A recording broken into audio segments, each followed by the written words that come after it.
une situation vraiment particulière, mais vraiment très fréquente dans la vie de couple.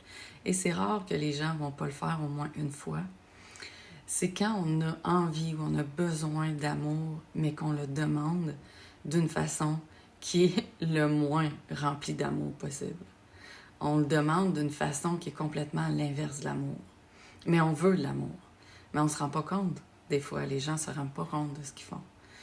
Donc, ils vont avoir des comportements qui vont éloigner l'amour et qui vont donner moins envie à l'autre personne de leur offrir d'amour. Donc, ils vont chialer, ou ils vont parler fort, ou ils vont juger l'autre, ou ils vont le rejeter, ou ils vont bouder, ou ils vont faire une crise. Ils vont faire toutes sortes de situations que l'autre personne, souvent, ne comprend pas c'est quoi que vous voulez et ne comprend pas que vous voulez de l'amour. Et pourquoi ne pas prendre le chemin le plus simple pour l'exprimer? Parce que des fois, on ne sait même pas c'est quoi notre réel besoin, c'est quoi qu'on veut vraiment. Et des fois, les gens le savent, mais ils n'ont pas appris à agir autrement. Souvent, depuis très longtemps ou depuis qu'ils sont enfants, ils ont eu du mal, des fois peut-être, à recevoir ce qu'ils voulaient et ils n'ont pas appris à le communiquer clairement.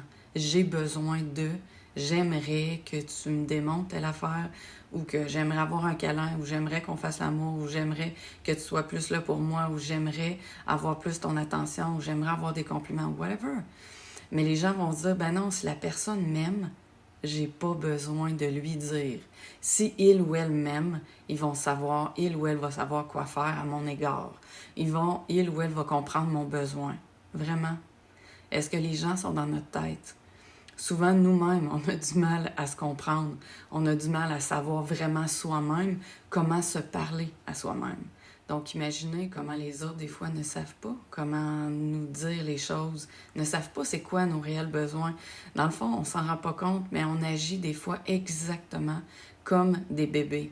Un bébé qui n'a pas encore appris à parler, il va chigner, on ne sait pas ce qu'il veut, il a-tu soif, il a-tu mal en quelque part, sa couche est-tu pleine, whatever, on ne sait pas c'est quoi. Mais quand on apprend à connaître notre bébé, on le sait, puis on finit par comprendre un peu son langage non-verbal, on va dire ça comme ça. En relation de couple, oui, on peut finir par comprendre le langage non-verbal, évidemment. Mais tout le monde n'a pas les mêmes aptitudes à sentir l'autre, à comprendre l'autre, à essayer de voir qu'est-ce qui est en train de se dégager de l'autre personne dans son non-verbal, dans son attitude. Et c'est à nous à exprimer. On est des adultes, on est capable de parler. C'est à nous à dire à l'autre qu'est-ce qu'on a besoin et arrêter d'espérer que les gens savent qu'on a vraiment besoin. Parce qu'autrement, sans que vous en rendiez compte, vous allez éloigner l'autre personne. C'est désagréable d'avoir toujours des conflits ou que l'autre personne boude ou qu'elle nous fait toute une scène, puis on ne sait pas, puis on ne comprend pas pourquoi, ou elle nous claque les portes, ou elle nous fait des regards désagréables. Pourquoi ne pas dire, en étant honnête, en étant mature, en étant authentique, ce qu'on a besoin? Si on est avec quelqu'un qui nous aime vraiment, la personne va comprendre. Puis au fur et à mesure, dès qu'il va y avoir quelque chose, on peut l'exprimer. Quand je suis dans cet état-là, c'est parce que souvent, j'ai besoin de X, Y, Z. Les relations, ça demande beaucoup de maturité, beaucoup de communication. Et si on n'a pas envie de vivre dans ce genre de niveau-là, c'est sûr qu'il va y avoir des conflits, c'est sûr qu'il va y avoir des problèmes, et c'est sûr qu'on va finir par s'éloigner. Parce que l'autre personne va devoir endurer notre comportement qui n'est pas agréable, puis qu'on ne peut pas vraiment se sortir d'une situation de façon gagnante ou de façon positive quand on demande l'amour d'une façon qui n'a pas d'amour presque là-dedans. T'sais, si on demande l'amour, donnons-en de l'amour. Demandons-le d'une façon qui a de l'amour dedans, qui a de la bienveillance, qui a de la gentillesse, si c'est ce qu'on veut recevoir de l'amour. Parce que si ce qu'on donne à l'autre, c'est des messages subliminaux, désagréables, puis des bouderies, puis des conflits, ben l'autre personne n'a pas envie de nous donner de l'amour, évidemment. Mais souvent, on ne voit pas notre propre comportement parce qu'on a du mal à voir c'est quoi l'amour de soi. À dropper notre ego, à le laisser de côté, à se regarder, puis à dire « OK, qu'est-ce que je suis en train de faire? » Puis avoir la maturité de se regarder. Et oui, ça fait mal voir qu'on n'est pas parfait.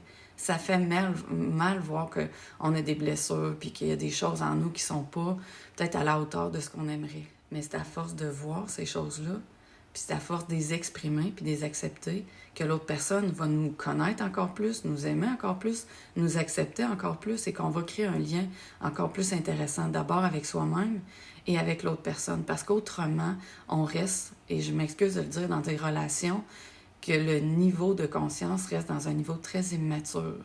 Et on s'entretient dans un cercle d'ego qui ne peut pas s'en sortir. Donc, si c'est ce qu'on veut, si ce qu'on veut, c'est de l'amour, demandons de l'amour d'une façon qu'il y a de l'amour dedans. Et vous allez voir que vous allez en recevoir beaucoup plus que peut-être vous ne pouvez même pas vous imaginer. Et si vous le demandez gentiment et vous l'exprimez gentiment et que la personne avec qui vous êtes n'arrive pas à vous donner ça, soit consulter ou soit à force de répétition, vous allez arriver à un point où vous allez peut-être réaliser que cette personne-là, peut-être que c'est pas la bonne pour vous. Peut-être que vous méritez mieux et peut-être que de l'amour, finalement, ça ressemble pas vraiment à ça.